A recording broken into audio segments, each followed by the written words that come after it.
I'm Jessica Perillo. I'm one of the two school counselors at the high school. The other counselor is Phil Treglia. The way it works in the high school, as you probably already know, I have the first half of the alphabet. So if your last name is, and you're in 10th grade, is A through K, you're in my caseload. And if you're in 11th grade, A through J would be in my caseload. And the second half is with Mr. Treglia. So I just wanted to welcome everybody tonight. Thank you so much for joining us as we navigate the whole college experience together. It can be very exciting and also overwhelming at the same time. And tonight is an opportunity just to learn more about the process. It's a basic overview, and then we will also have individual meetings to help support and specialize for your own particular situation. And then if you ever need anything or come up with a question later on, please feel free to reach out, to call or email myself or Mr. Treglia as well. Here is our contact information. Also, Ms. Nicoletos is our guidance secretary, who is very helpful and will direct you to the right person or the right place if you need it. So if you call the guidance office, she's the one who will pick up. Last year, these are our valedictorian and salutatorian. Our valedictorian was Jocelyn, and she's currently studying at RPI, Rensselaer Polytechnic Institute, and she's studying computer science. Cameron was a salutatorian, and currently he's at Binghamton University, and he is studying computer engineering. Every year and every student looks different, and where they want to go to school looks different, so we will help guide you to the right place. This is our guidance website. If you go to the Tuckahoe High School website and scroll down, there is a guidance button, and it will bring you to our website. Everything we talk about tonight, all of the different platforms we use, there are links to those platforms here. So if you're ever confused on where to go, you can take a look at our website, and hopefully it will help guide you as well. Also on our website is a list of all of our course offerings and class descriptions if you need it. So take a look if you get some time.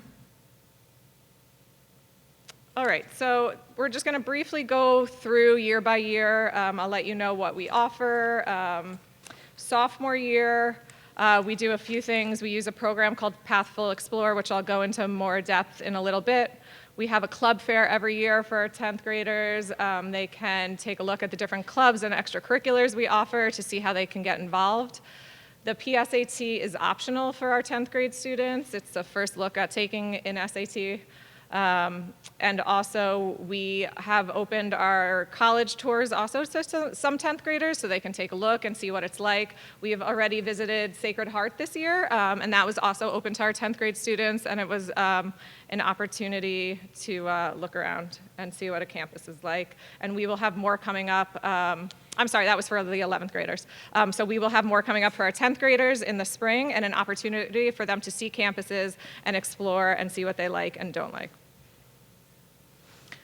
Junior year is really when we start the college process. We have individualized junior meetings, so you will come in with your child and we will talk in depth about the process and what you can be doing to start this process. Junior year is also the first time students take the actual PSAT and when they sit for the SAT or ACT exam. We begin to work on the college essay. We have a college fair this year that was already opened up to the 11th graders as well. And we also offer a summer college workshop. So that is an opportunity to begin the college application process for the students, to take a look at Naviance, which is a program I'll show you in a little bit, and some more college tours.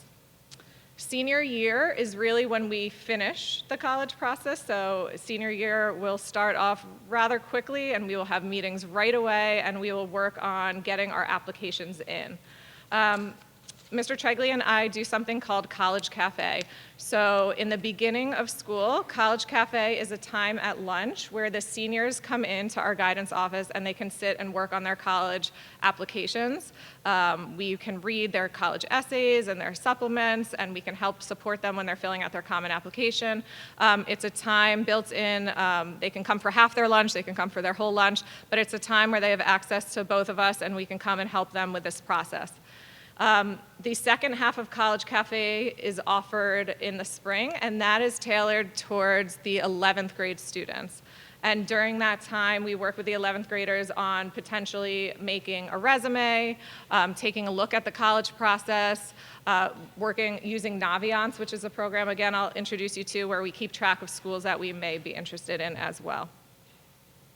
Also in 12th grade, we offer different workshops for our parents. There's a financial aid night we work with Eastchester on, and we have a college fair. And we also offer a college essay workshop for our seniors who want some admissions counselors to take a look at their college essays. Pathful explores the program I just spoke about, that we will go into the classroom of the 10th grade students. We introduce each student, they get a username and password, and it is a program where students can take career interest inventories. It connects students to a career cluster or area of interest. So based on a student's likes and dislikes, they answer a series of questions. It will come up with a career cluster that that student might be interested in. Then it will give them a list of all different occupations and careers that are within that cluster. The student then has the ability to click on any one of those careers of interest. There are videos of a day in a life of somebody in that career. It will also tell you the exact education you need to become that career, and it will tell you how much money you would make in that industry as well. So it's a wonderful program. Students will have access to it throughout all of high school. So again, we'll go introduce and give our students the username and password, but if you want it before or you forget your username or password, please reach out to us and we're happy to help you.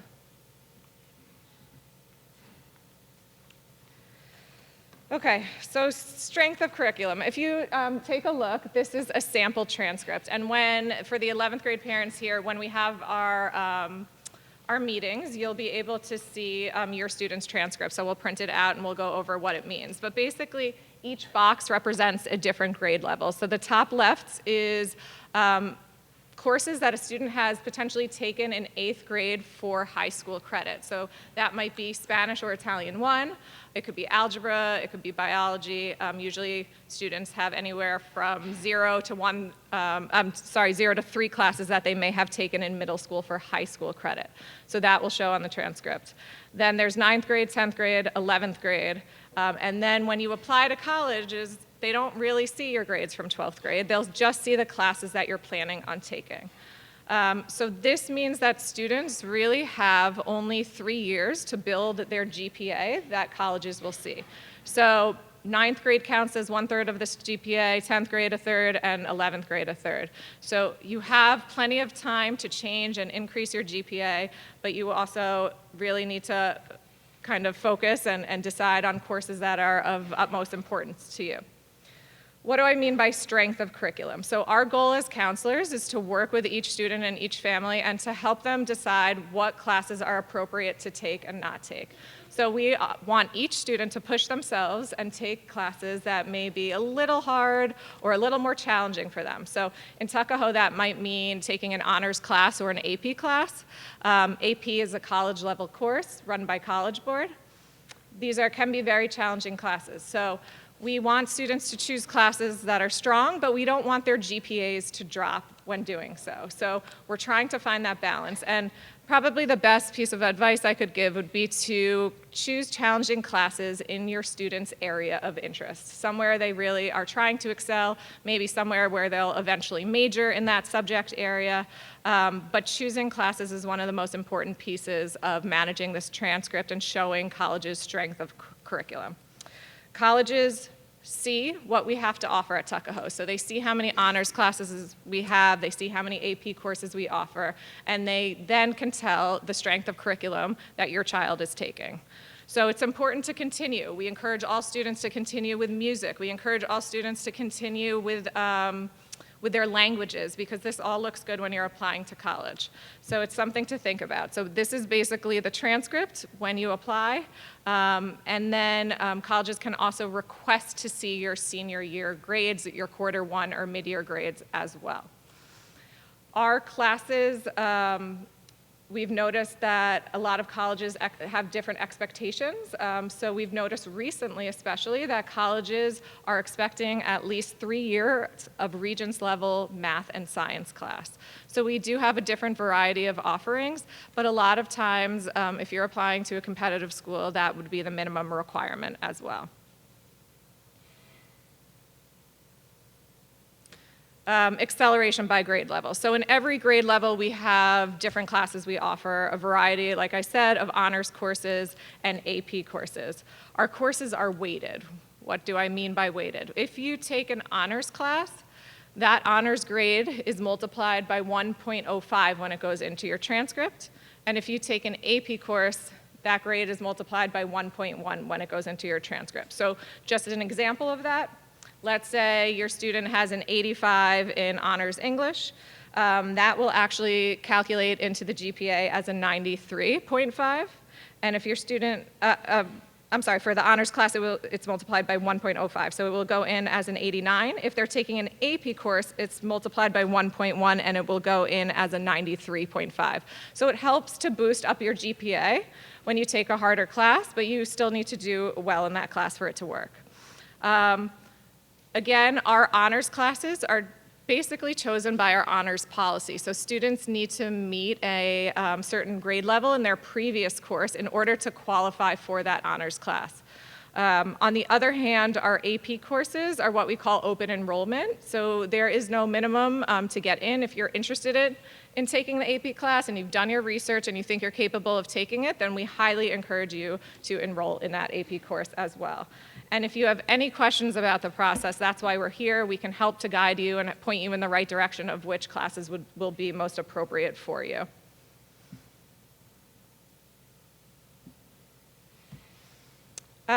We really do our best to adhere to our add drop policy, and we do so because it helps us to keep class sizes even. It helps to maintain a positive schedule for everybody. So when we are choosing classes, usually in the spring, we really encourage everyone to think thoroughly about what they want to take, but students do have a few weeks in the beginning of the school year. This year, students had until September 12th to drop a course or change a course, but the sooner we can figure it out, the better it is for everyone, and it's also really helpful for students to start off the year in the course they'll end up in. So this is a new change. We kind of added this drop course a year or two ago, and we really encourage students to do their best to kind of figure out their courses before we start school in September. Okay, what you should be doing junior year. So again, what we just touched on is choosing an appropriate and balanced course load. Extra help is given by all of our teachers during the week. So it's a time where students can get extra support. There could be 5 students there, and you're basically getting a small group tutoring session. Sometimes there are no students. Sometimes the day before an exam, there's a lot of students, but it's a great opportunity to take advantage of. So please encourage your students to go if they're feeling, if they just want extra support, even if they want to do some of their work with their teacher there. It's a great benefit that we have here. Another important piece junior year is building on extracurricular activities. So part of the college application process is filling out an activities section, and we'll go over that in more depth as well. But joining clubs, joining sports, joining the school play, all of this is really important, and it shows that your student is well-rounded. It shows that they're involved. So I would try and really think about involvement. And from what I hear, it's important to be involved, but it's also important to stay committed. So colleges don't want to see that you've just randomly joined 12 clubs and show up once in a while. They want to see that you're committed and that you've joined a club in 9th grade and continue to be involved and committed and potentially hold a leadership position when you're in 12th grade. So all of these things are important, and it's important to think about it at a younger age as well. Junior year is also a time where you're starting to prepare for standardized tests. When I'm referring to standardized tests, I am talking about the SAT or ACT exam. It's also a time where we'll have our college meeting and we'll start potentially thinking about our college essay. In English class, students will begin thinking about their college essay, and we'll introduce students to the common application. And the common application is the application they use to actually apply to schools. But it's a process that you can start even when you're not ready to apply quite yet. Junior year is arguably the most important year of high school. It's again, the last year you really can change your GPA. It's when your involvement in activities and clubs are important, and maybe you're gaining a leadership position. And you're really choosing important classes at this point and choosing classes in your area of interest. Testing timeline. So in 11th grade, students will sit for the PSAT. All 11th grade students take the PSAT. It's a practice SAT. Our students just got their PSAT scores back. They will give you your scores. They will tell you what you need to work on. So when 11th grade students get back their score report, it's important to take a look and see what areas your student needs to prep with. Students usually will study or prep for the SAT or ACT and take it officially in the spring. So there is no downside to taking these exams more than once. In fact, we encourage you to take it 2 to 3 times. You are allowed to send your highest score to the colleges you're applying to. So typically we'll have students potentially sit for the SAT 2 or 3 times in the fall, and then they send their best score in. It used to be more common for seniors to be able to take the exam one more time in the fall of senior year. We have noticed recently, because of college application deadlines kind of have moved up, so it makes it a little more complicated to take that exam again your senior year. So if you're happy with your score and you can finish it your junior year, that is what we would recommend as well. A lot of local test prep companies will give you a diagnostic test, so they'll give you a practice SAT and a practice ACT, and based on how you score, they might be able to advise you on which exam to focus on. The other thing we've seen success with is taking an SAT and taking an ACT and just seeing which one your higher score is. And you can only submit if you want. They won't know that you're taking the other exam, so you only have to submit your highest score to the college. AP exams are taken in May of every year, so this is applicable to both the 10th grade and 11th grade. If your student is enrolled in an AP course, they will sit for the AP exam in May.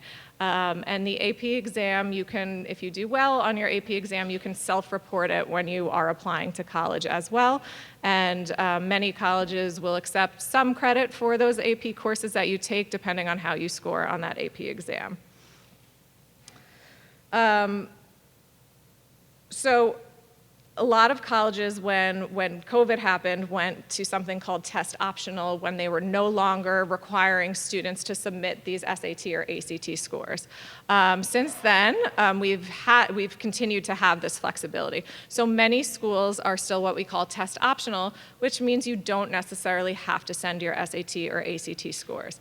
We have seen recently that schools are now kind of going back, and especially the more competitive or Ivy League schools are now requiring these exams again. Even for the other schools that are test optional, it is still important to focus on this exam and have the opportunity to send it if you want to. If a student is taking the test and they're not scoring to their ability and they're trying and they're prepping and it's not a good reflection of who they are, then that is the perfect student to go test optional. But if you can study and prep and get a good score, it can be a very helpful addition to your college application, so we encourage it. When a student does not submit their SAT score, greater emphasis is placed on other areas of your application. So they're looking at your transcript further, they're looking at extracurricular activities further, your letters of recommendation, and other achievements or talents that you have. So just keep that in mind, but it definitely is still an option. And we sit with students all the time and look college by college to see if it's appropriate or not to submit their score. And our rule of thumb is that if your SAT score is that of the college's average or higher, then we would recommend you submit them. If it's lower and it won't benefit you, then we would tell you to hold that score. But again, you can make that decision school by school, and we can help walk you through that process.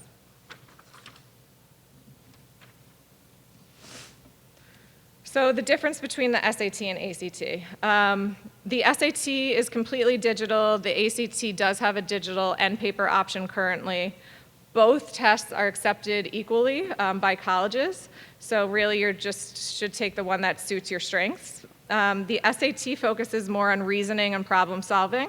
And it has fewer but more in-depth math questions. The ACT is a bit faster paced and includes a science section that tests data interpretation but not specific science facts. So the SAT is scored on a scale of 1600 and the ACT is scored 1 through 36. So again, they're both, we have a lot of students who score pretty similarly on both, but sometimes there's a student who might benefit from one over the other. Okay, finding a college. So I think one of the biggest pieces in the college application process is not necessarily pinpointing one college and making that your dream school, and then your child will be extremely disappointed if they don't get in. The idea is to find a match. It's to find a school where your child will thrive academically and be happy, and that isn't always the highest ranked school, right? So that's not necessarily the one that's been your dream school. There's a lot of colleges out there, there's a lot of places to see, and there's a lot of places that your child will be happy at.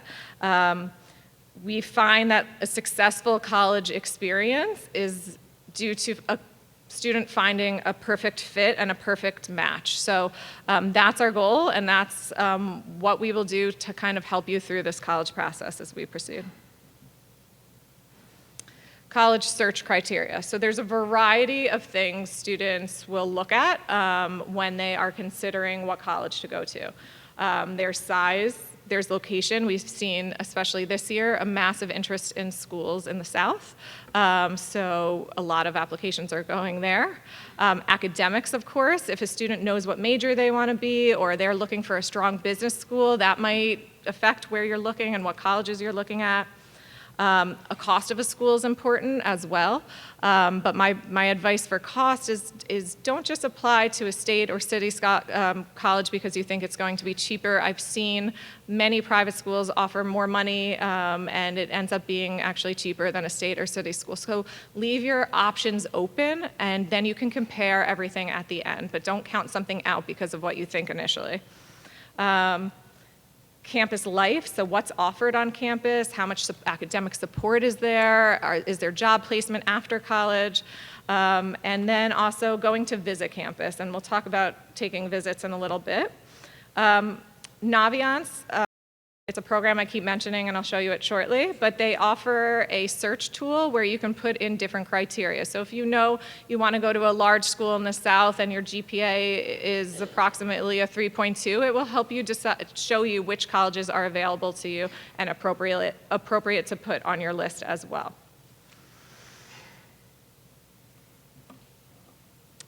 Touring tips.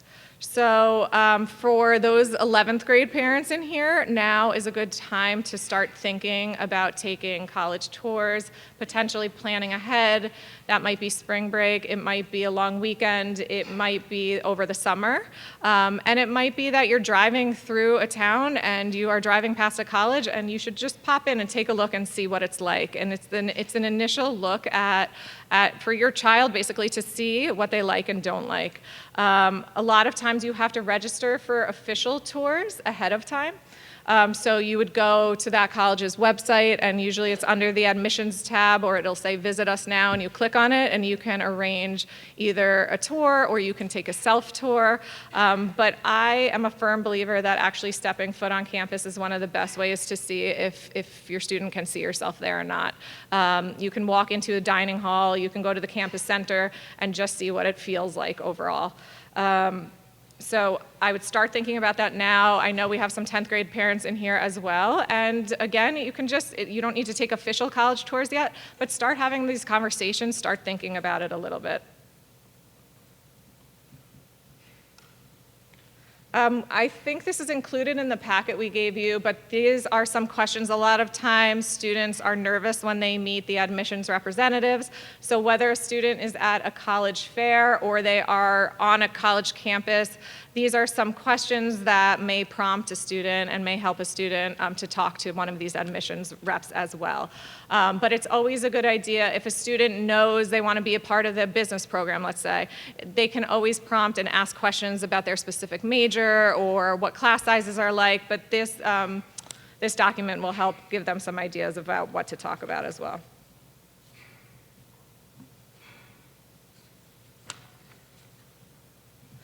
Oops, sorry.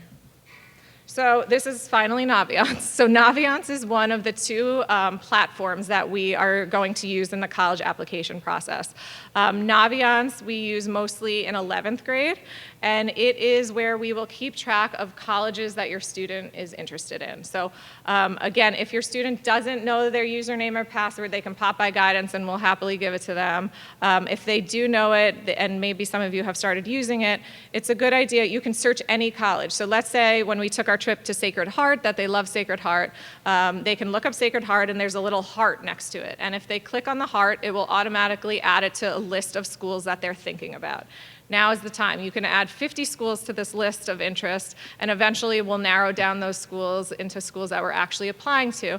But it's a great program, and you can look at any school, and usually there's virtual tours and pictures. It will tell you exactly how many students attend, what the student to professor ratio is at that school, how much it costs to go to that school. There's a variety of things that this program offers.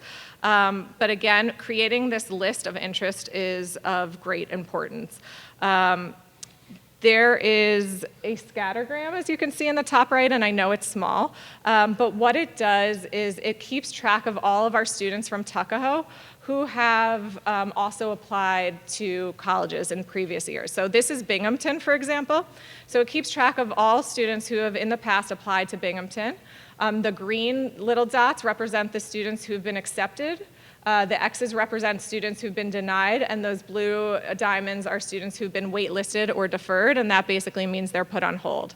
I don't know if you could see it, but there's a little red circle that will track your specific student. So when your student logs into their account, it will have their GPA and their SAT score. So along the left side is GPA, and along the bottom is your SAT score, and it will place your student among these dots so we can see if this is what we call a safety target or reach school. So the idea is to come up with a list of schools that have these safety target and reach schools in. So a safe school is a school that we're pretty confident that you're going to get into. You are academically above what they're looking for. A target school, you would be kind of right in the middle of those green dots, and that means you are academically kind of a perfect fit for that school.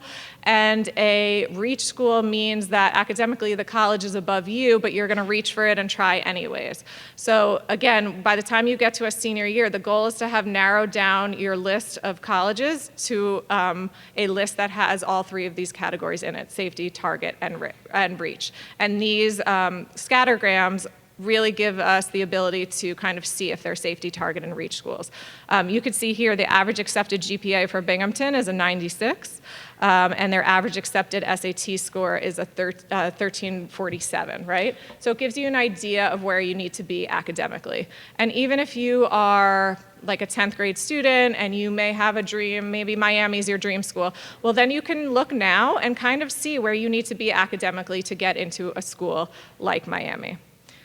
Naviance is also the tool that we as counselors use during the application process to electronically send your transcript and letters, your teacher letters of recommendation to that college, as well as our school profile. So it's a vehicle that will eventually connect to your students' college applications and then allows us as counselors to send all the documents needed.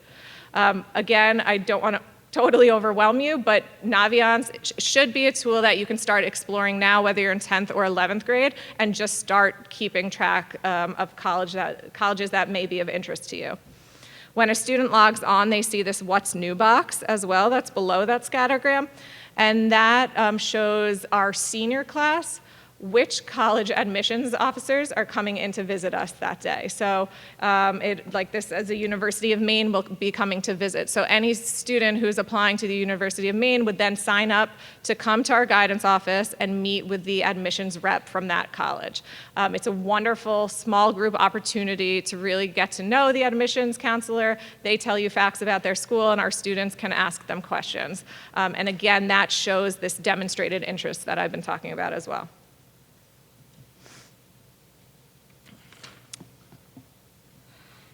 All right, so the actual application process takes place senior year.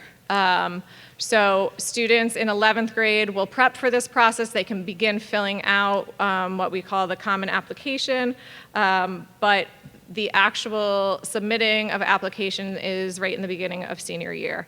Applying involves many things. It requires the actual application, but it also requires, like I talked about before, 2 teacher letters of recommendation. So each student will eventually, at the end of 11th grade, ask 2 teachers for a letter of recommendation.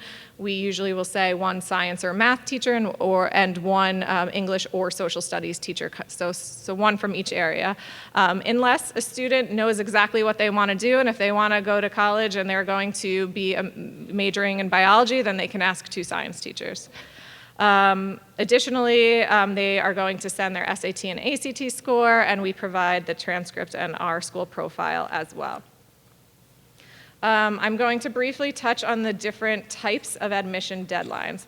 So there's a variety of different types. There's something called early action, and the deadlines for early action can be as early as, honestly, October 15th, November 1st, or November 15th, which means senior year, we really hit the ground running, and we need to be prepared because a lot of students, I'd say, at this point, probably 90% of our seniors are done applying. So I'd say a majority of our students apply early action, and the advantage in applying early action is that you find out your senior year whether or not you've been accepted. There's no academic advantage to getting into the school, but it just helps to get your application in and find out sooner. And you can apply to all of your schools early action as long as they offer it. So you can, it's definitely a great opportunity, and we encourage all of our students to do that. Under that is something we call early decision, and you can only apply to 1 school early decision. It's a binding process. You are legally signing off, your students signing off, and I'm signing off as a counselor, and you are saying that if my child gets into that school, they will attend the school. So it is a commitment you're making ahead of time, and you can only do, some schools offer it and some don't, and it's mostly private schools offer it. The advantage is great to applying early decision, but it's a big decision to make for a variety of reasons. A lot of times a student isn't 100% sure that they have a top school or want to commit ahead of time. Financially, you don't know what you're being offered, so you are committing to something before you have all of the information. But it does greatly increase your chances of getting in. For example, Providence has a 49% acceptance rate for regular admission, but for early decision it jumps up to 84%. University of Miami has a 19% acceptance rate, and it jumps up with early decision to 60% acceptance rate. So it is a tool that can be used, but it is a big family decision, and I am happy again to help talk that through with you if you're considering it. I would say typically we have our senior class is 60 kids this year, and I would say about 4 of them have applied early decision. And then there's regular decision, and those deadlines are later in the school year, and they'll find out later in the spring if they've been accepted. And a lot of schools offer what we call rolling admissions, which means as soon as the student gets in their application, they'll hear back shortly thereafter, and it just works on a rolling basis. So these are all the different deadlines that colleges have to offer. We have a program, and the common application, which we use to apply to schools, will actually help you arrange your deadlines by which type of admission you're applying to. So it'll tell you that the University of Georgia has an October 15th deadline, and Fairfield has a November 1st, so it helps you to organize things ahead of time, and of course we'll show you how to get to that when we have our individual meetings. The Common application is the actual platform. That's the second platform. So we're using Naviance and the Common app, and they actually connect to one another. But the Common app is where you're actually making the payment and submitting your college application. And it has a common section, and that common section is a student's basic information about their family, about their grades, and that is helpful because you only have to fill it out once, and it automatically gets sent to all the schools on your list. After you fill out the common section, you do have to go school by school and fill out their school-specific questions as well. So the Common app we will introduce in our 11th grade meetings as well, and students can start working on it over the summer, and you can see kind of what essays you might have ahead of time. There's something called supplemental essays, which not all colleges require, but some do, and they're additional short answer questions or essays that a college may require. On the right are the Common application essay prompts. There's a bunch of different prompts that might help a student to decide what they want to write about for their college essay, but the last one is an essay of any topic. So really, your options are open for what you want to write about, but it is a wonderful opportunity for the college to see who the student is and their personality. And again, our English department will work with the students and review all of the college essays. Myself and Mr. Treglia are happy. We read a ton of them as well. And we do have this college essay workshop where we have different colleges come in and they'll take a look at it as well. There is an activity section on the Common application, and this is where students are putting in all of their extracurricular activities, their sports, their clubs, and internship. If you have not already, it's probably a good idea to start a Google Doc or some sort of a resume to keep track of any activities that a student does. When you're submitting your activities to colleges, you're really just putting in what you've done from 9th grade on. So anything done in middle school would not go on here.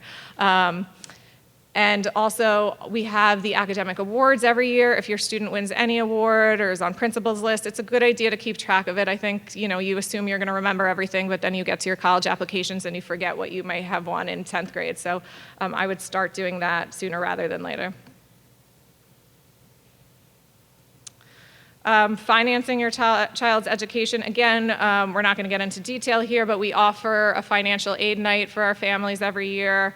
There's different scholarships that we as a school will offer to our students. So Ms. Nicolettos, our guidance secretary, runs the whole scholarship bulletin. So our seniors, once they're done applying to college, have access to this scholarship bulletin, and they can see what local scholarships we have available, and based on the criteria they can see which ones they want to apply to. We are very successful with the local scholarships. We have a lot of different community scholarships that are very helpful and generous.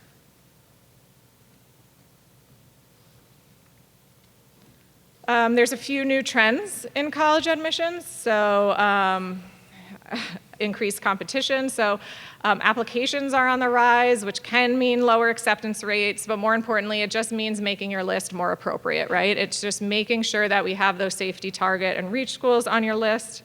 Testing policies have changed, like I touched on. Many schools are test optional, but some are now reinstating that test optional policy. So that's changed a little bit. Legacy and demographics. Legacy means that you might have an immediate family member or a family member that went to the college you're applying to. A lot of the college applications may ask you if you have a direct family member that goes there. It used to be more beneficial than it is now. Some schools really care about it, others don't. Applicant pools are more diverse now. Colleges are doing a more holistic review. So these are just some of the different trends that we're seeing. And I will continue to inform you of anything else we hear. But again, I think one of the most important ones is the test optional switch now, kind of switching back to more required testing. How can you support as parents? So again, this is obviously a ton of information, and this process can be a little bit stressful, but just start having the conversations. This is just the beginning of the conversation. When you're having dinner, it's a good time to maybe talk about a school. If you're driving through and you're on vacation in Boston, drive through Northeastern, see what it's like, see what you like and don't like. Start planning maybe some trips over the summer to see schools, and just make sure you're there to support and please read all of our emails because they will guide you on when to sign up for the SAT or ACT or when we're offering different college fairs. So take a look at that as well. I would like to invite Ryan Depew to come up. He's the Vice President of Undergraduate Admissions at Iona, and he is here to talk about a few different things, different trends, and kind of to get a perspective of a college as admissions counselor as well. So please join me in welcoming Ryan. Thank you.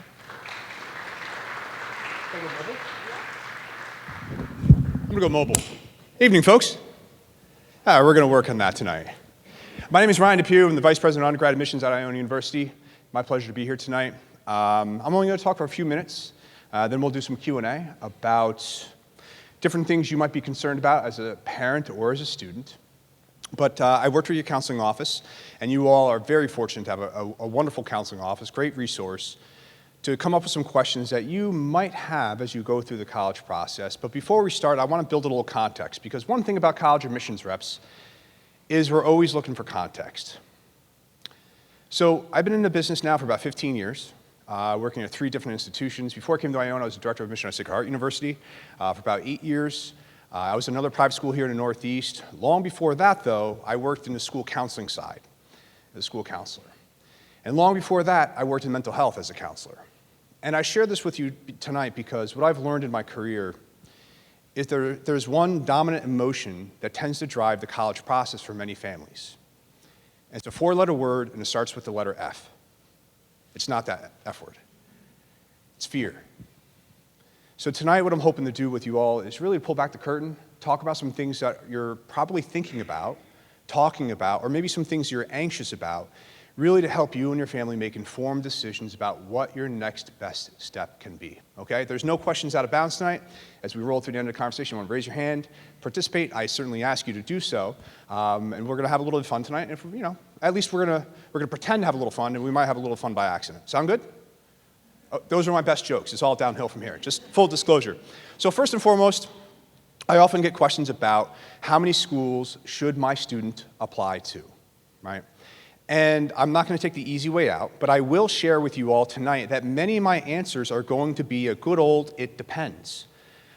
There's a lot of variables that get plugged into the college search process. There's a lot of things colleges look at, and there's more than 4,000 colleges in the nation. You hear about the top 250, of course, like the Ivies and R1 institutions and the schools that have really big brand awareness, right? But there's 4,000 colleges in the United States. And we're looking for some similar things, but we're not all looking for the same thing. So tonight when I give you a good old "it depends," it really depends, because we're all looking for something slightly different. However, what I will share about the number of colleges that students should apply to, more often than not, 8 to 10 is a really well-rounded list, okay? I will tell you how many is too many. If you applied to 25 schools, you didn't do your homework. Your job as a junior family or as a sophomore family is to start to narrow down the list of schools that you and your student are looking at, right? And to do that, you're going to be thinking about priorities. Like, what's a priority for me, right? When I was a school counselor, parents would come to my office and say, "Ryan, I don't care where Jimmy goes to school with it, as long as it's within this radius of home." 3 hours is what the kid had, right? Didn't care. It could be NYU, Sacred Heart, Quinnipiac. They didn't care. 3 hours is what they had. That's a priority for some families. Other families say, "Ryan, I hate snow." Hello, SEC schools, right? So really, I want the students and families start to figure out where their priorities might lie. And there's always going to be exceptions to the rule. So perhaps you might apply to more schools than 8 because your student is applying to a highly selective program and/or school. So if your student is shooting for the most selective institutions in the nation, applying to engineering or computer science, let me tell you something, you're going to want to create more applications because you're going to have to cast a wider net because you don't know where your student's going to be admitted, right? You're going to want to utilize your resources here in the counseling office to figure out what number is appropriate for you and your student, all right? For the middle 50% though, 8 colleges usually does the trick, okay? And I'll share this one anecdote with you before I move on to the next thing.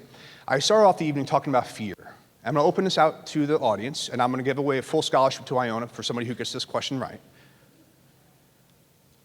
What do you think the biggest fear for students is as they navigate the college process? Yell it out, raise your hand, whatever you like. No wrong answers. What is it? Not getting in. It's in the top 3, but it's not number 1. What is it? Leaving home. It's on the top 10, not in the top 3. I'll give you 2 more guesses. This is fabulous. I love this game. What is it? Cost. Mom and dad think about cost. The kids are like, blah, blah, blah. The kids are usually not thinking about cost. Not the essay. Definitely top 10. When I say it, it's going to make sense. These national studies work with students, and they look back in retrospect. So they ask students who completed the process and say, hey, what were you really freaked out about? They are concerned about getting in, especially at this time in their life. They're like, am I going to get into Brown? Am I going to get into fill in the name of the school? But at the end of the day, their largest fear, their biggest fear, was making the wrong choice. Because what happens is, students typically are admitted to sets of schools that tend to be fairly similar from an academic profile stance, and tend to be very similar from a social, emotional, and cultural place, so the students are completely frozen and they don't know what school to pick, right? I share that anecdote with you all to help you understand that it's really important in the beginning part of the process to shave your list down and try to go in with as small as a list as you possibly can, and you can always add more on should you need to later on, okay? Next question, how can a candidate stand out? The first and most important, obviously, is academically speaking, right? Every school, regardless of what their mission trends are, we're always looking for students who can find success in our academic milieu. That's the first and most important thing. But after we kind of leave the academic milieu conversation, right? Because ultimately, your grades get you to the table, everything else gets you into the school, if that makes any sense. How a student can stand out is really being involved in a variety of different things in the home front. And that can look like a lot of things, folks. There's no one prescription that I can share with you all. So when I came through the college process several years ago, we all had like a CVS long receipt worth of like extracurriculars to do. Like we all had to be well-rounded in the 90s. We're not looking for that these days. I don't need a student to do a million things. I really want a student to do a few things with passion and really well, okay? Because we're building classes by the thousands. So I need a class full of artisans, I need a class of kids who can sing, play the bagpipes, students who are going to participate in government, community service, athletics, and so on and so forth. We're building classes by the thousands. So the best way to understand what could make a student stand out is to understand the school to which your student is applying, right? Here's how you can do that. The school oftentimes will share what their missions are, right? What their priorities are as an organization. And if they don't blatantly share that, which they usually do, if they don't tell you those things, visit the school's home website. What are they showing you? What images do you see in the website? If you see images of kids playing bagpipes or the trombone on the home page, well, gosh darn it, they want kids who do those things, right? So there's going to be a lot of variability there in what we're looking for, and that absolutely could change on a year-to-year basis based on the needs and the priorities of the institution at that specific time. Case in point, one of my students from a long time ago when I was on the counseling end, he played the bass guitar like he was a demon. He was fabulous. And at that point, Marshall was looking for a bassist to be in the marching band. And they were like, hey, Justin, you play bass, we need a bassist. And really, it was just that easy for that particular kid. He just happened to link up with the marching band director, and they're like, voila, let's go to Marshall. And he's like, I like Marshall, and Randy Moss is pretty cool. So it all worked out for everybody. All right, so really understanding where the priorities of the school are can help you tremendously. To distill it down simply, we're looking for students who are going to be actively engaged in our campus communities in whatever form that looks like, okay? Should I go test optional? I get this question all the time. I'm not sure if you should go test optional. It depends on the school to which you're applying. And I'm going to give you a couple things that you can think about, a couple things that you can share to help you and your family navigate the college process. So I know I have juniors and sophomores in the room. I don't have a crystal ball, and I can't tell you what's going to happen to test options in the next year. I can tell you that some very selective schools and state flagship schools have already gone back to testing, right? They will. Most of us in higher ed will not go back to requiring a test for everybody, okay? And I'll share with you exactly why. Since going test optional, college application volume has increased exponentially, right? And it's a very hard sell to go back to your board and tell them why you're down 60% in applications, right? That's just a really tough sell. No VP, dean, or AVP wants to have that conversation. So many schools are probably going to remain test optional because we've learned how to do our job minus the tests, okay? My recommendation is you should always test. My overarching recommendation for higher education is, for most things in life, is it's always better to have it, not need it, than need it, not have it. So do test here in Tuckahoe. Now, whether or not you should go test optional, your counseling office just gave you a really great piece of advice. Look at their averages or their middle 50% for their most recently enrolled class. So when you're going to visit campuses, and I want you to sit in the front row because that's where scholarships go, okay? When you go visit campuses, I want you to raise your hand in the information session and say, what was or what is the middle 50% of test scores for your most recently enrolled class? I want you to burn those words into your head. The most recently enrolled class, because sometimes their data is a couple years old, or they cherry pick the data they want to present to you, right? So you want to say, what are the average, or what's your middle 50% for your most recently enrolled class? And if you want to know, should you go test optional or should you not go test optional, because the schools won't tell you. They will not tell you. It's kind of part of the allure, I guess. I don't know. What you can ask is, what is the percentage of your most recently enrolled class who submitted their test scores? Or you can even change it up a little bit and say, of your most recently admitted class, what is the percentage of students who submitted scores, right? That will tell you, without a doubt, how important scores are for that school, right? So if they come out with the number and say 88% of the students who are admitted submitted a test score, the school is signaling to you, you shouldn't go test optional to that specific institution. If they say 16% submitted their scores, the school is signaling to you it's not quite as important. Make sense? Those are the questions I want you to burn in your heads as you go through this process. I'll save the whole how admissions has changed the last couple of years. How can an applicant show interest? You can do it in a lot of ways. Has anybody heard of the word demonstrated interest? You were like really quick to come up. I like the participation. Bravo. Do you know what it is? You want to tell me?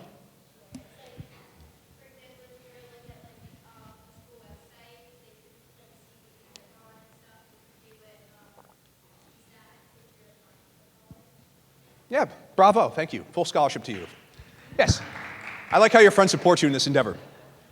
So demonstrate interest is basically meaningfully engaging with the respective institution. And that can look like a lot of things in today's world, okay? Coming to a high school visit. So University of Maine's coming to campus this week, tomorrow? Recently, we'll say recently. When they come to Tuckahoe High School, the student who's applying or interested in applying should go to the high school visit. When the campus or when the college comes to the college fair here, go up to the college fair table, make sure you put in an inquiry card. When Southern Westchester does their college fair every year at County Center, go by, swing by the colleges, say hello to them. A few other ways you can demonstrate interest is to respond to our emails. So we do have these really sophisticated data systems in higher ed. Most of us use the same one these days, where I'm able to see when and if a student engages with anything I send them, right? If we're really interested, I can ping your IP address too. I never do because it's a lot of trouble. But nevertheless, I could if I were so inclined to do so. We measure, or we can measure, every action a student does the moment they hit my data system, okay? So do you take our phone calls? Have you responded to our text messages, email campaigns? What are you doing? How are you doing it? Have you opened them? We're looking at all of those things to think about interest. The more traditional way students are showing interest these days is the good old visiting campus, right? You can't replace a campus visit and how important it can be for your student. I've worked with dozens of students who thought they wanted to go to one school, they actually visit the school and they're like, this is terrible. Because students at 18 years old or 17 years old are in love with an idea of an institution, not the institution itself, and I was one such kid. I was a Buckeyes fan back when I was a high schooler, and I wanted to go to Ohio State because it was awesome back then. And my parents drove me to Columbus because we drove everywhere in the 90s, and I got to Ohio State, and I was like, Mom, Dad, this is terrible. I was only there for like 15 minutes, and they're like, whoa, that was a waste. But it was so formative for me. I didn't know I wanted a small private Catholic institution in New York until I crossed that bridge, until I stepped foot in that campus. So I can't tell you how valuable that campus visit is. Doing an official visit is a great way for you to demonstrate interest to an institution, okay? One other way you can learn this stuff, you can ask schools too. Like you can ask a school like, hey, do you look at demonstrating interest when making admission decisions? And they're gonna say yes, or they're gonna say no, right? Very simply. You go to Princeton, you look at demonstrating interest. My friend Karen at Princeton, she doesn't care. right? You come to Iona, we absolutely look at demonstrated interest. So it varies greatly by school, and you can ask us. But even schools who say they don't look at demonstrated interest, if they have an early decision application plan, early decision is the highest amount of demonstrated interest you could ever exercise, because you are telling the school, I shall forsake all others and come to you should you admit me, right? So that's a high level of demonstrated interest, and schools who have ED, they're showcasing to you that they look at demonstrated interest through this process. I'll come back to that change. What can I be doing now as students in 10th and 11th grade? So my 10th graders, here's what I want you to do. Let's keep it super simple. Let's distill it down to the easiest form you possibly can have right now. My 10th graders in the room, I want you to take an opportunity to really stretch your legs academically speaking. You know, we look at all 4 years in high school as we're making admission decisions, of course, as your counselor shared previously. But 10th grade is where I really take into account the student has acclimatized socio-emotionally to the high school setting. So I want them to start stretching their legs academically speaking. So this is the time, if you haven't already stretched your legs, now is the time to do so in your sophomore year, because it can set you up for success for the rest of your high school career, okay? It can track you to APs accordingly, or dual enrollment credits, et cetera, et cetera. We'll get to that question in a little while, but I want the sophomores in the room to really dive into the academics and to start exploring their interests. Right? And there's no recipe for success, folks. You don't have to do lacrosse to get into college. That was a myth that was 20 years ago. We're looking for everything. So just dive into something that really lights you up as a student. What excites you? Maybe it's coding or robotics. It could be anything. But just explore some things, because that is so beneficial to your growth, and we're going to be looking for those things in your college application. Let's keep it simple for my sophomore families. You know, for my 11th grade families, I want you to stretch your legs a little bit more, though. Right? I want you to really dive into your academics, look at your studies. Think about your trajectory, like maybe some possible majors. So if you're a junior in the room and you're thinking about nursing, or you're thinking about STEM, making sure you're tracking yourself for 4 years math science, minimum. I say minimum because a lot of my students who are really strong will double up in their math and science in their senior year prior to graduation, right? But for my juniors in the room, I want you really looking at your academics and thinking about very meaningfully what I might want to do in a few years, what I want my life to look like, and what interests I might want to pursue. And I'm not asking as 15, 16, or 17-year-old to have all the answers in life. I'm 40 and I'm still kind of working on things. Nevertheless, I want you to explore what's important to you, what priorities that you have in your life. Is family something that's really important to you? Do you want to stay local to your family? Is sunshine more important to you than family? I want you to figure out where your priorities might lie for you as a junior. And I want the juniors especially to start making visits to campuses and colleges, okay? Because it's so revealing for the process. Does it look better to struggle in AP? This is my favorite question in the whole wide world, because people ask me this question at like barbecues. They know what I do for a living, and they're like, oh, Ryan, like, should I get like usually the question that gives me a differential, they'll say, should I get like a C+ in AP or like a B+ in like the regular course, right? There's always a differential that comes with this question. And it really depends. And I really call this question the to AP or not to AP question, because that's my third best joke of the evening. But at the end of the day, it really matters what that differential is going to be for the student. Do I want to see a student taking rigorous courses? Absolutely. I really want to see you take a rigorous course in your high school and prove to me that you could be successful in my academic milieu as an admissions rep. I want to see that. But I want to see you do it successfully. So if you're talking about C's, or even arguably B-, I would say you're probably not placed appropriately in your AP coursework. It's not helping you in the college admissions process to get a B- in something, right? Not helping you to have a C+ in AP. It really isn't. And if you're not taking the AP evaluation, or you're getting a 3 or less on your AP evaluation, it's not helping you credit-wise either. So I have a really tough time making the argument that there's a value there. Now, if you're getting a B+ or A-, and the differential between what you would have gotten in a regular course is like maybe an A and an A-, I would say that's an absolutely great decision for your student to take an AP course. So it's not about just taking AP courses. A lot of students these days, especially here in the Northeast, are farming APs. They're taking as many APs as they possibly can because they think it's the key to the kingdom of getting into all the schools they want to get into. It's not necessarily that easy or that transparent or that transactional, right? Because it's going to be what's composed, what's the composition of the AP coursework the student is taking, and how they performed in the coursework they took. right? So that's the big piece to really come to an understanding. And your school counseling office can coach your student and your family through that process and what might be the best decision for you, right? And I'll bring one more arena into this.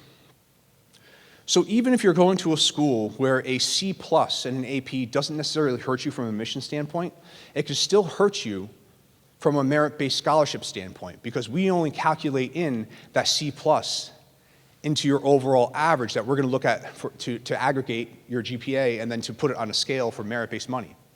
So even if you're admitted to that institution, and even after we re-weight those grades, you still may not come out as far ahead merit-based money-wise by getting a C plus in an AP than you would have been if you got a B plus in regular college placement. All right, make sense? Great, let's round out the end. What are we looking for in extracurricular activities? I think we went through this thing. Anybody here play bagpipes? Okay, there's a scholarship at Iona University for bagpipes. There's this thing called YouTube. You can learn anything on it. Like, please fire it up and call me in about a year or so. But we're looking for a lot of things, and there's no recipe, folks. There really isn't. There's thousands of schools out there. There's thousands of ways to engage institutions. We're looking for students who are just meaningfully spending their time.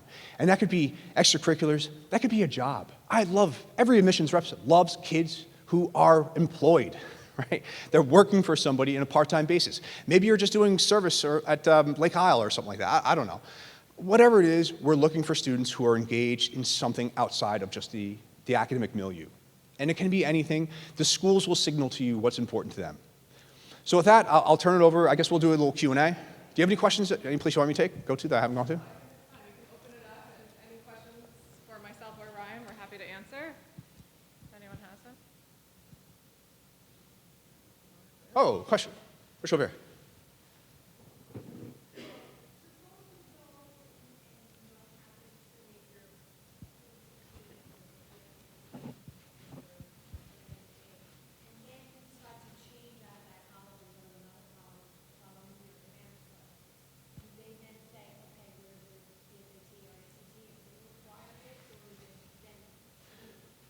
Okay, so I'm just going to repeat the question for the audience to make sure I got it right. So the question was, you take the SAT, and you go to one college, and after 1 year, you transfer out and go to another college. Is that other college, the second school, going to be looking for your SAT? More than likely not. When it comes to transfer admissions, which is super popular, by the way, we're going to be looking at how many credits the student had completed, right? And once you cross certain thresholds, I will no longer need anything the student completed in high school other than a final transcript to prove the student indeed graduated high school. So I won't be hunting for those SATs for a transfer kid. Great question. You had your hand up over here, too. Nice and loud, though.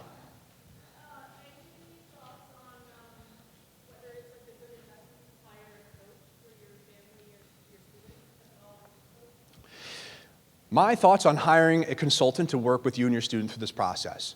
You can. I would never be bold enough to tell students or families how to spend your money, right? You can meet with consultants. I think you have great resources here already in your counseling office. But it's no secret. I live here in Westchester, a couple towns over, and I work with a lot of IECs through my professional work. I'm a president of one of the state organizations here in NACAC, which kind of oversees ethics in higher ed. There's a lot of great IECs out there, independent educational consultants. Is it right for you? I'm not sure. Have some conversations with individuals, you know. Is there a straight ROI? Maybe. It depends. What outcomes are you seeking? You know, no IEC, nobody can get a student who wouldn't otherwise be admitted into Harvard. It doesn't quite work like that. So I think if you want, you can have conversations. The college process, however, can be completely navigated by the student, family, and counselors as is. So you don't need to. But if you want to have a conversation, there's no harm in it whatsoever. I think it's really just important to have a clear set of expectations about what you're looking to get out of said agreement, and off you go. You know, they can be very big an investment. They could be, you know, so measuring that ROI is something that you'll want to have a conversation about in your family. But there's a lot of excellent IECs out there serving a lot of students for a variety of interests. You know, so maybe you're like a niche population. I have a lot of IECs who serve students who are looking for like programs for students who have an LD or programs for students who are looking for something very specific. That might be worth having a conversation over.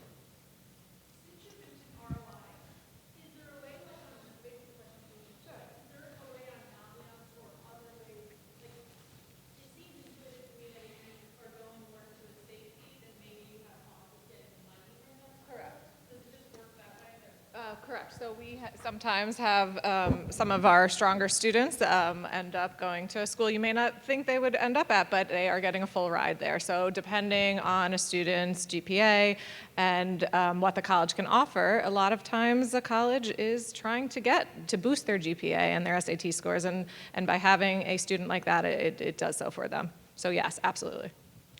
Yeah, folks, money can come from a few different places through the college admission process. Merit-based scholarships is one such place. It's very common in a lot of schools that typically or historically had not offered merit-based scholarship. Their hand is kind of being forced these days in the marketplace to start doing so. It really depends on if they're buyer school, seller school, but I'm not going down that rabbit hole. Nevertheless, schools are offering merit-based scholarship, and I would say most of us are. So 90% of the schools in the nation are offering some sort of merit-based scholarship money. Money can also come from participation, so what students do in school or what they have done in high school can translate the money, and of course there's need-based aid. So I would encourage you and your student to kind of go through the process with your school counseling office and figure out what matches might be for you, but I would connect with the schools individually, because one thing you would have to remember about financial aid or just aid leveraging in total is that it's responsive to the marketplace, right? So schools that didn't hit the mark last year, and there's some very big name schools that did not hit their class last year, they're going to be looking at their aid leveraging very seriously this year, and they're going to be a little bit more aggressive to make sure that they secure their class pretty quickly. Just another thing to throw in there, application volume is increasing, student population is decreasing. We're in a space right now in today's world where the birth rate dropped during the recession, so there's less high school graduates coming out of high school these days than there has been since the 1970s and 80s. So it's colleges are competing in the marketplace in very new ways that we haven't done in a couple decades. Hand over here.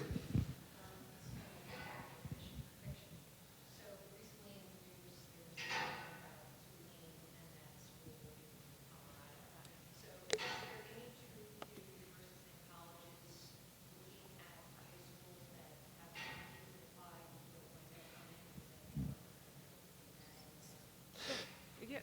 So from what I read and know about that was, yes, it was in regards to early decision. So what happened was a family backed out of their early decision agreement with that college, and now the college is not accepting students from that high school early decision anymore.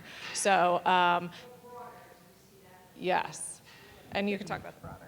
So. Yes, I mean, broadly, I work with thousands of people just like me from across the nation, and really our mantra is I met students, not schools, right? And that's a very fair way to look at the process. Here's something the news really doesn't talk about very often, is nobody has a 100% yield rate, even on their ED class. You're lucky to hit about 92, 93% of the kids who are gonna go ED, because kids change their mind, that financially they figure out they can't afford it, somebody else makes a better offer. It's not, I mean, it's legally binding, but I'm not coming to your house and like shipping your kid off to like Syracuse because you went ED. Like, it's not happening like that. The Tulane piece saddens me a bit. I don't see that being universally true with many of my colleagues from across the nation, because we work with kids, students, if you will, not the schools themselves. That would be more or less like a conversation that Tulane would be having with the school counselor in district, and just saying, hey, like, what happened? That has happened multiple times, and it will happen every year. Even to the most reputable, most selective schools, they're still not going to yield 100% of the ED class. It's just the way the cookie crumbles. We do see like a seriousness to the ED agreement, though, and it is something to truly consider. And I've been here for 10 years now, and some people enter it without really wanting that commitment, but it is a true commitment, and the college looks at it that way as well. So, it's something to really think through as a family and with us as counselors to help. Sure. And you have to, are you a real ED student? It's something that you really have to ask yourself, or the student has to ask themselves. Were you brought up from 6 years old wearing that t-shirt? Like, is this in your blood? Do you know everything about the school, and are you ready to commit? If you're doing ED just to possibly be admitted, it may not be the best decision for you at that point. So, how about a question over here?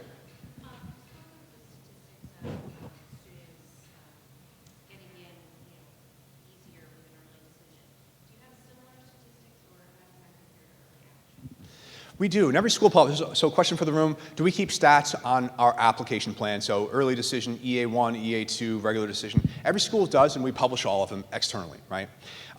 If you drill down, so We're going to go down a rabbit hole, so follow with me, folks. We're going to have fun. If you drill down into ED numbers, yes, the admit rates for ED are typically going to be higher, but there's segments of the population that are special populations. I'll give you a really great example. So I'm a Division I school.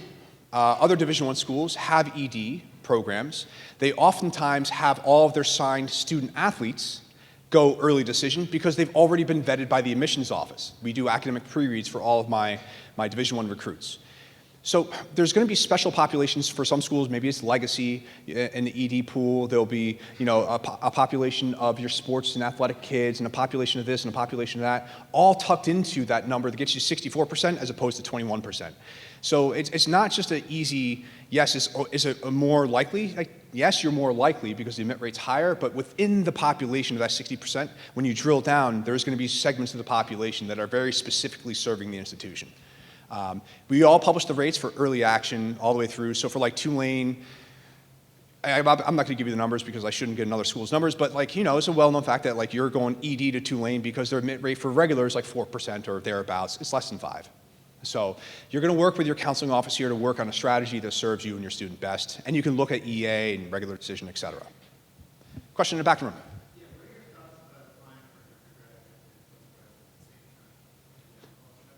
Undergrad, postgrad, same time? I'm a big fan of it. Kind of harkens back to what I shared earlier. So the question for the room, what are my thoughts about applying for a bachelor's and a master's or a bachelor's and plus program? We'll say post-bac program. I'm a big fan of it because in the end, it's always better to have something and not need it than need it, not have it. Just because you've been admitted to the BS MD program or BS MBA program doesn't necessarily mean you have to pursue that MBA or that MD, but you have it in your back pocket. So if you do decide to go for that MD, well, God willing, you're going right into the MD program or the PA program or OT program, PT program, whatever it might be. I'm a big fan. I think there's a lot of value in that. Iona has a bunch of them. When I was at Sacred Heart, I had a bunch of them. My previous school before that, we had a bunch of them as well. Schools are kind of seeing that, so I think there's a great value, providing is serving the student. Great question. Question over here.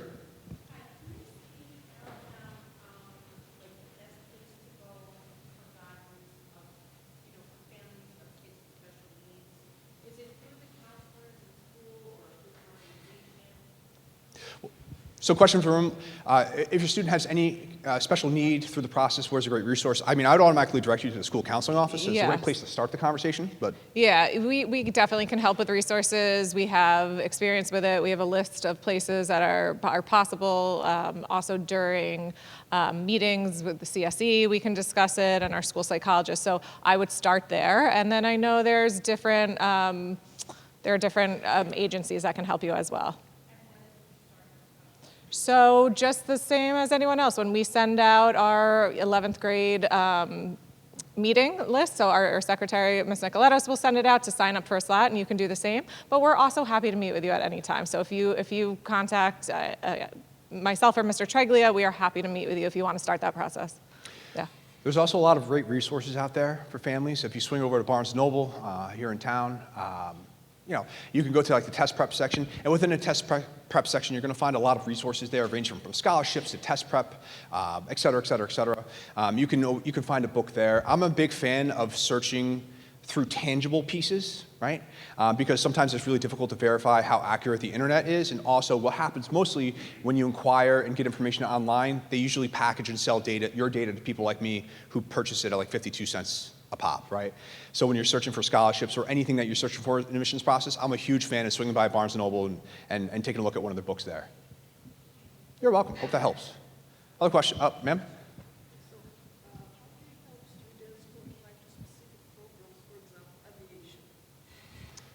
There's specialized schools. The programs that we just talked about, like Naviance, also have specific search engines to look up programs. We've had a student go into that before. There are specific schools for it. Again, that's just something that you would talk about in your individualized meeting, and the counselor would help come up with a list of schools. And hopefully on your own as well, you do some research, and we can kind of work together to talk about what's appropriate and what's not.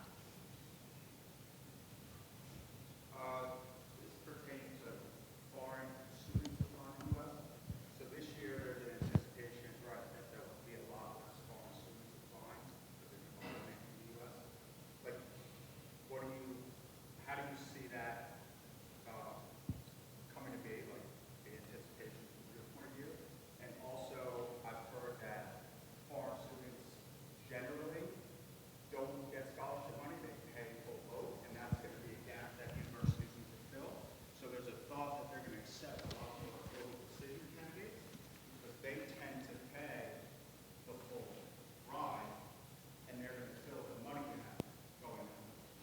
So a lot of questions packed in there at once. I'll put it out to the audience. So our world is kind of funny right now. International admissions has been like an EKG for the past couple of years, right? It's up and down, peaks and valleys. It's all over the place. Right now, we're predicting a period where we'll probably have lower enrollment coming from offshore, like out of state. We, don't really know how true that's going to be, right? My application volume and my colleagues' application volume, we show no signs of slowing down to date, right? And we're pretty much in the thick of the process right now. So I'm not seeing any slowdown yet. How that's going to impact admits, I don't know. I don't have a crystal ball because what's going to happen is nobody knows what's going to happen at a school as far as decision making until the dean, VP, AVP, whoever, the leader, we see our application volume and we know how many seats we're going to fill and we're going to select the students from the applicant pool as presented to fill the seats that we need, right? So it could go a lot of different ways. There is talk, yes, that maybe it might be they might take more domestic school applicants. And you're in good company because I think a lot of people are thinking the same thing. And what that does is it actually makes it artificially harder for a domestic kid to get in those schools because everybody's like, oh, it's going to be easier to get into school X, and everybody applies to school X, ergo making it actually more difficult for a domestic student to get admitted to school X. So it could go a lot of ways. I really don't know. I'll come back here in June and I'll be more than happy to dive into that little gem. When it comes to discounting and merit-based money, I think with a fair amount of certainty, you're going to continue to see schools be fairly aggressive when it comes to aid, right? Today in the media, they publish this stuff nonstop because it sells papers like nobody's business about the cost of education. And I'm sure it's something that you're thinking about on a daily basis. I know because I'm thinking about it. My little girl's like 8, right? So schools are going to be a little bit more aggressive because a lot of schools are starting to approach the 6-digit mark when it comes to cost per year. So they're going to have to continue to be aggressive to a point to enroll a class, right?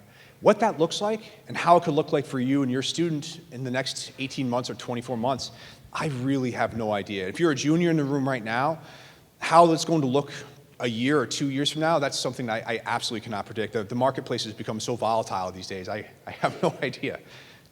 But you want to hang out with me, we have a lot of fun at my job. Oh, question back. Nice and loud, though. If a college is going up from D2 to D1, do you feel the acceptance rate is easier or harder to get into? I'm sorry, I didn't catch it. One more time. D1 or school going from D2 to D1, is it easier for the acceptance rate or harder? So from going to D1 or going from D2 to D1, is it easier or harder for an admit rate? There's some correlation between a school migrating from D2, from going from D2 to D1, and how their admit rates might drop a little bit in the first year or two after they go Division I. But after that, there's no differential as far as admit rates. There's a lot of Division I institutions out there. Oh, I'm sorry. Is it easier or harder, or what's the impact of going Division I on admit rate? Like if a school is going from D2 to a D1, am I getting the question right? Is it going to change their admit rate? So D2 to D1 athletics. Yeah. Yeah. So a really good example, I can think locally, a school I used to work with a lot, UNH, right? UNH, right? UNH, they were just in the media the other day because Penn State came to their campus to play a game. So UNH just went from D2, they went to Division I. Will their admit rate change? I don't know, maybe. It probably a little bit because it'll attract a little bit more attention, but I don't see it meaningfully increasing an admit rate by like 10, 12, 15% in one cycle. I think that'd be a bit far-reaching. Great question. About the college essay and how creative a student can get in their essay. So first and foremost, we love the college essay. Most of us love the college essay, right? I'll evidence it for you right now. My average reader in the office reads about 1,000 applications per year, maybe 1,500, give or take. For a school of my size, that's pretty much par for the course. I probably read 30,000, 35,000 applications in my lifetime. Like, transcripts and scores are boring. When I look at a transcript, I can probably pluck out what I need in about 5 seconds or less, right? It's fast for us. We love the college essay because it's a window into the student and who they are and who they could be on our campus.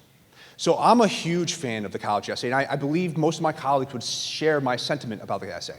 Now, as far as creativity, that's very subjective to the student, the school to which they're applying, maybe the program they're applying to. If the kid is super creative and they're applying to like a journalism program or a mass comm program, well, God bless, go creative, right?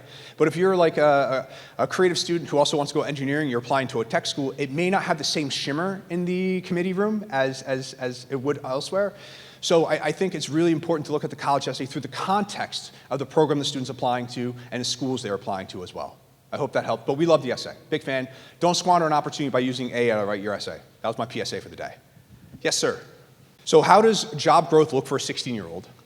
Firstly, I don't anticipate any CEOs coming in through my door, although I have had quite a few CEOs come through who started their own business. I think that's when you're getting into you're plucking out the granular. Could that be important? Sure, depending what it is, and if is it fluff. I think one of the things that college admissions reps do really well these days is we smell something ain't right? I didn't want to say it, but nevertheless, you get where I'm going with this one. We can smell the fluff. We spot the fluff. We don't need the fluff, right? I don't need like a really long name for being like an Uber Eats driver, right?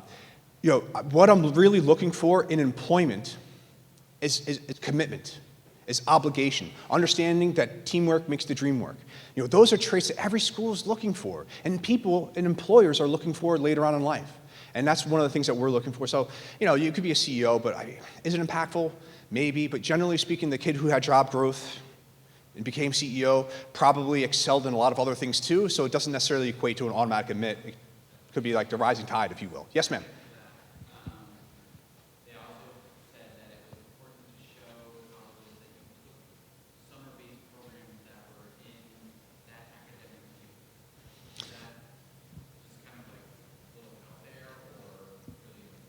So a question for the room, and I'll distill it down. Do we have to go to summer-based programs, right?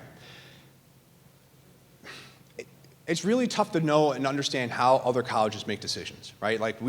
I'll give you a really great case in point. One day I walked into the office when I joined here at Iona. We were not test optional. I walked in the office like, folks, we're not Harvard, let's go test optional, right? Sometimes we just change our mind about what we're looking for that quickly. Some students don't have access to summer-based programs, or some students are working, or some students are doing elder care or sibling care, and there's no opportunity to do that. And we're not going to hold something against the student because they didn't have the opportunity to do it. Does it look good? It could, but it's not going to be the selling point for a student, because let me tell you the not-so-secret about a lot of those summer-based programs. They're just a revenue generation for colleges. They're insanely expensive sometimes. Sometimes you get credit, sometimes you don't. Sometimes it's taught by the faculty, sometimes it's not. And oftentimes, especially at the most selective institutions, it's not actually housed and run by the school. They sublet it. They have a kind of a sub-company running the program for them, just using their branding to do it, right? So it's not going to hurt the student. And why I think the summer programs are so valuable for kids is because students have an opportunity to get on campus, try out dorm life if they're living on campus, trying the food, and seeing how they might survive and thrive at a different institution. And they usually answer some really great questions about themselves when they're on a campus, So I'm a fan of them, but it's not, you don't have to do it. There's no have to in the process. Would it give a kid a leg up in maybe a kid's applying to a highly selective engineering program and they went to engineering camp and they worked with Dr. Bob, who's the lead engineer at such and such school. Would it help them? Even then, maybe, because you never really know. And if the student is really good, they're probably going to get in anyway. Right? It usually is not going to be the deal breaker. I'll tell you one thing I've never heard in a college admission process. I've never heard anybody say, Ryan, but they did go to that summer camp, are words that have never came out of any one of my counselors' mouths ever in the history of my entire career. So I hope that helps. I'm not telling you not to go, but really just kind of adjust your expectations. Questions, comments? We'll take maybe like two more questions, or two more, three more. I can do this all night. This is fun. I do this for fun. On Saturday night, I'll be over at the in Larchmont if you want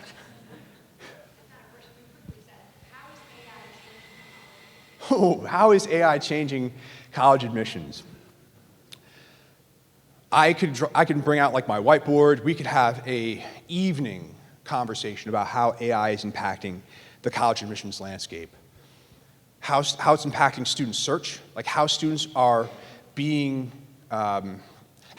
seeing institutions, perceiving institutions, how Google is scraping Reddit threads and presenting and serving users with data online, how AI algorithms are running what your students are seeing on TikTok. or Netflix or the college tour on Amazon Prime. It is everywhere. I see it most directly, or the easiest way to make a direct connection is how students are leveraging it in the application process. More often than not, the easy thing is generative AI can do you an essay, right? So we see that a lot. We have been seeing it quite a bit, but as I was telling your counseling office before tonight's conversation, people have been misrepresenting the college essay since the dawn of time. Educational consultants have been writing it. I've been seeing kids with C+ averages in English their entire high school career write me a piece that brought tears to my eye, right? So I've been seeing that my entire career. You know, students, I embrace AI. I think students should use it in the college search process. They can even use AI to outline an essay or get some feedback about an essay, but it shouldn't write the essay. It shouldn't be input-output. It changes the way that we're working with students. I don't know many of my colleagues who yet have leveraged AI to review student applications, but we absolutely use AI to identify a pool of candidates who are most likely to proceed through the enrollment process with us. So as I'm buying marketing names and search names from the College Board, ACT, SATs, and all those other places that sell me names, we're definitely leveraging modeling to figure out who are the most likely candidates to continue to proceed through us. So we're absolutely using it in that way, and we have been using AI for that, for machine learning for, I don't know, 10 years already. So it's changing in a lot of ways. I'll check back with you in about 5 years, and I'll give you the full story. Maybe one more question? I don't want to keep you all here too long. I will be hanging out afterwards if you have additional questions afterwards, though. One more for the room. Zero pressure, though. That's okay. All right. Well, thank you all so much for joining us. And can we thank Ryan again for joining us this evening? Thank you.